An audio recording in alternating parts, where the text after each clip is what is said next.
I want to talk about the mind and how the mind works. Of course, we know in yoga system and Krishna consciousness, controlling the mind is very important.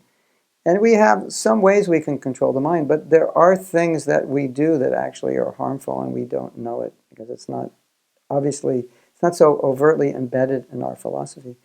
And that's self-talk, talking, and worse, talking out loud, negative self-talk. I can't do this, this isn't good, this is wrong, and so forth.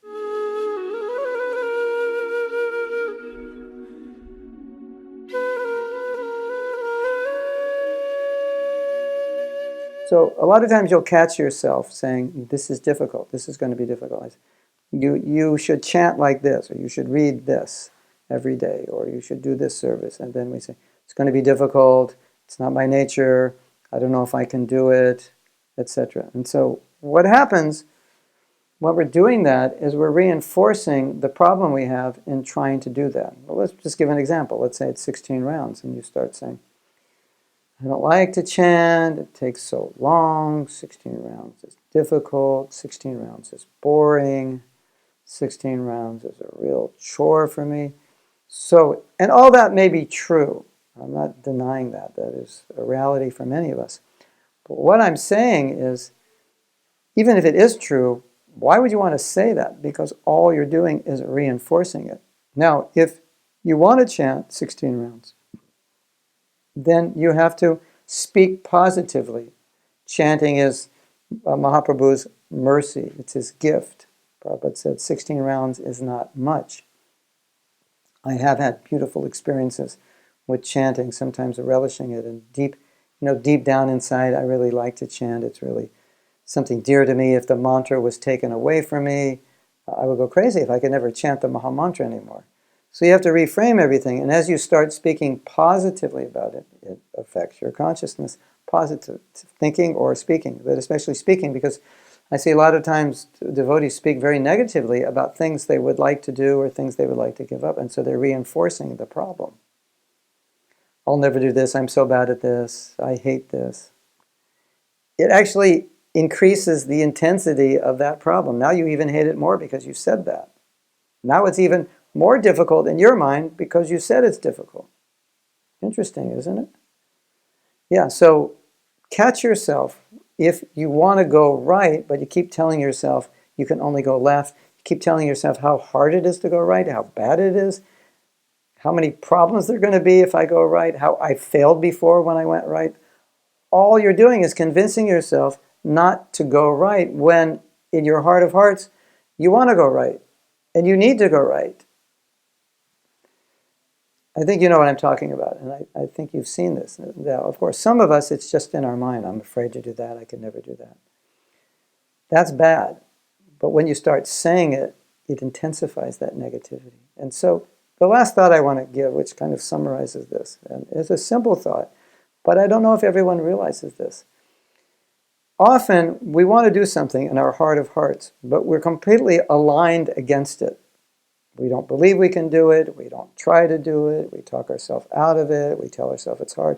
So all we're saying here is if you want to go right, you have to line everything up in your life so you can go right. Your beliefs, your attitudes, your energy, and so forth. And often when we fail at doing something, you just go back and look. Everything was stacked up against you, the way you were thinking, the way you're acting, the attitude you have. It was all stacked up against you.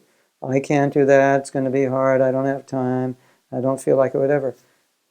How are you going to succeed like that? So often we don't realize, because we're not always reflective, why we're failing at something. And if we reflect, we may find in many cases, I've stacked the cards totally against me. There's no way I could succeed because I've already put everything against me. So if I want to succeed, we have to flip it around so things are lined up. So I have some confidence I can do this even though it's hard. I'm going to be determined, etc. I know why this is good. I have inspirational reasons. I know it's a very simple idea, but I think a lot of us don't realize the reason we're not succeeding in certain areas is because there's no way we can succeed because of the way we're thinking or who we are at that moment. And if we change that thinking, we change the words we speak, we change the attitudes, you will see often, miraculously, things change. You actually are different. And the last thought, maybe I told you the last one was the last, but everything's unlimited on the spiritual realm. So You can have more than one last. Some of you know I have a book on japa affirmations, and some of you know that one of the affirmations is I love to chant. I get to chant, I want to chant, and I love to chant. And someone might say, well, that's like pretty artificial or stupid to have an affirmation which totally goes against everything you believe. And I say, it doesn't go against, because if I took your mantra away from you and said you can never chant Hare Krishna before, ever again in your life, you would say, wait a minute, I want to chant. Okay, I just proved you want to chant. I get to chant is an opportunity. It's given to you. Do you appreciate the holy name? Has the holy name ever done anything good for you? Yeah, well, sometimes when I'm in distress, I chant, and we've had amazing kirtan. Yeah, so you get to chant. You appreciate it, right? Well, that means I get to chant. And in your pure state, does the soul love to chant? Yeah, okay. So what's wrong with that statement?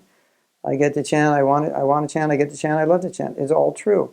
Now, the thing is, devotees have told me, and I have this experience, just by saying it, it flips your consciousness. So you actually feel like you want to. You start appreciating the holy name. And you start feeling like, yeah, I actually, well, maybe not love immediately, but I actually like doing this. So, such a simple mantra like that. I get to chant, I want to chant, I get to chant, I love to chant. Just try it before you chant japa. And if it works, then you can create your own mantras or affirmations for anything you're doing that you need to be positive about, and see if it works. It will work if you just allow yourself to imbibe that mentality. So controlling your mind, as I said, is important. This is just a technique to do it and to catch yourself from speaking against what you want to achieve. It doesn't make any sense to do that.